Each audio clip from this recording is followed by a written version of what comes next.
ton bise. Réveille ton bise. Tin, tin, tin. Réveille ton bise. Hello et bienvenue sur le podcast Réveille ton bise. Je suis Justine, mentor podcast et business. J'aide les entrepreneurs à développer un business qui leur ressemble grâce au Human Design et sans prospection grâce au podcast. Tous les lundis à 6h, je me mets au défi de vous partager des conseils et de l'inspiration pour vous réveiller, vous et votre business. Est-ce que vous êtes prêts à attaquer cette nouvelle semaine à fond ? Moi, je le suis. C'est parti, bonne écoute. Hello, hello et bienvenue dans ce nouvel épisode de Réveille ton bise. J'espère que vous allez bien et que vous avez la forme.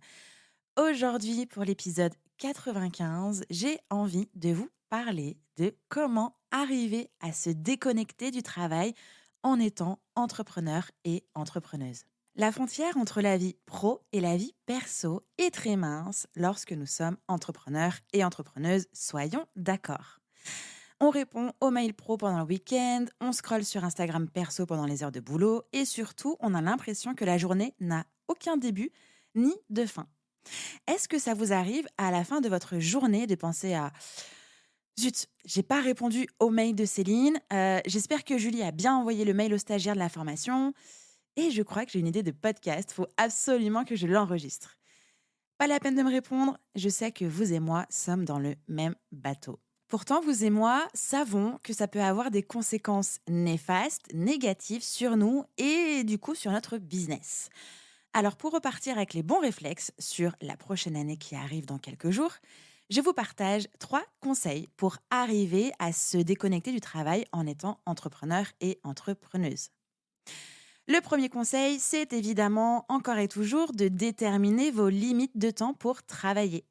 Pour ne plus avoir la sensation d'être coincé dans une boucle temporelle comme dans le film Un jour sans fin, c'est ultra important de fixer et de respecter des limites de temps pour votre travail. Si le message n'est pas encore suffisamment explicite, ça veut seulement dire de vous fixer une heure de début pour commencer votre journée, mais aussi une heure de fin pour terminer votre journée et surtout vous y tenir. Ça va vous aider à vous concentrer sur votre travail pendant les heures de bureau, entre guillemets, et de mieux déconnecter une fois l'heure de fin arrivée. Alors, le must du must, quand même, c'est d'intégrer des rituels de début et de fin de journée pour pouvoir vous donner l'énergie nécessaire et vous mettre dans les bonnes conditions pour démarrer votre journée à fond et en forme, et aussi pour clôturer votre journée avec un goût sucré d'accomplissement et de bien-être. Est-ce que je dois préciser que votre cerveau d'entrepreneur et d'entrepreneuse va vous suivre jusque dans votre cuisine ? Non, on est d'accord, on le sait. On sait, le cerveau de l'entrepreneur et de l'entrepreneuse continue même jusque dans notre lit. Raison de plus pour ritualiser la fin de la journée, pour faire comprendre à votre cerveau que c'est bon, basta, c'est fini, merci, au revoir, et de prendre en compte votre temps de travail psychologique qui vous empêche vraiment de faire autre chose et qui finalement, si on regarde d'un peu plus près, eh bien ce temps de travail psychologique est de la même durée que votre temps de travail physique. D'où l'importance de vraiment cloisonner autant que possible parce que c'est vraiment pour votre bien. Le deuxième conseil, on ne le répétera jamais assez, je crois, c'est de faire des pauses technologiques tous les jours. Ça veut dire de prendre un moment chaque jour pour mettre de côté votre ordinateur, vos autres appareils technologiques et de prendre du temps pour vous. Ça peut passer par une promenade en plein air, du yoga ou toute autre activité qui vous permet de vous recentrer et de vous détendre.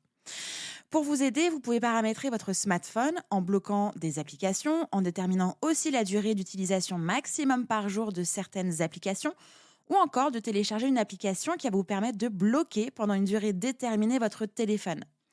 Vous pouvez évidemment faire de même avec votre ordinateur. Petit disclaimer, quand on fait une pause technologique, on ne va pas se mettre devant Netflix, encore une fois, sur son ordinateur. Éloignez-vous de vos écrans. C'est aussi vous éloigner de Netflix. Alors sortez dehors, profitez de la vie, de la réalité et des vrais gens. Trouvez des activités alternatives pour remplacer le temps que vous passeriez normalement devant un écran. Donc ça peut être de la lecture, de l'exercice physique, du jardinage ou toute autre activité qui vous permette de vous détendre et surtout de vous déconnecter. Le troisième conseil, c'est d'établir des règles de communication avec votre équipe et vos clients et clientes. Si vous êtes disponible pour répondre aux emails ou aux appels pendant vos heures de travail, eh bien, ça peut être difficile de déconnecter une fois que vous avez terminé. Établissez des règles claires avec votre équipe pour savoir quand vous êtes disponible et quand vous ne l'êtes pas. Par exemple, avec mon équipe, on utilise Slack pour les échanges et le message est clair. Ce n'est pas parce qu'une personne écrit quelque chose qu'il faut immédiatement répondre. C'est un moyen de contact rapide, oui, mais c'est aussi une messagerie asynchrone. Vous pouvez également mettre en place un message automatique sur votre boîte mail pour lorsque un mail est reçu. Ce message automatique s'envoie pour prévenir la personne qui vient de vous envoyer un message que vous allez prendre le temps prochainement de prendre en compte son message. Cessez de vous faire interpeller comme si vous étiez dans la rue. Alors rentrez chez vous, fermez votre porte et basta. Et le petit conseil bonus du jour, évidemment, c'est de prendre des vacances régulièrement. Prendre des vacances va vous aider à vous déconnecter de votre travail et surtout à vous ressourcer. Assurez-vous de planifier des vacances à l'avance et de vous assurer que vous avez quelqu'un ou des automatisations pour prendre un peu le relais de votre entreprise pendant vos vacances. Alors, pour le coup, ça, c'est clairement pas obligatoire. Un petit peu d'organisation avant, ensuite, fermez boutique et reprenez votre travail. Je dirais même que vos vacances et vos activités perso doivent être placées en priorité dans votre agenda pour ne pas passer à la trappe.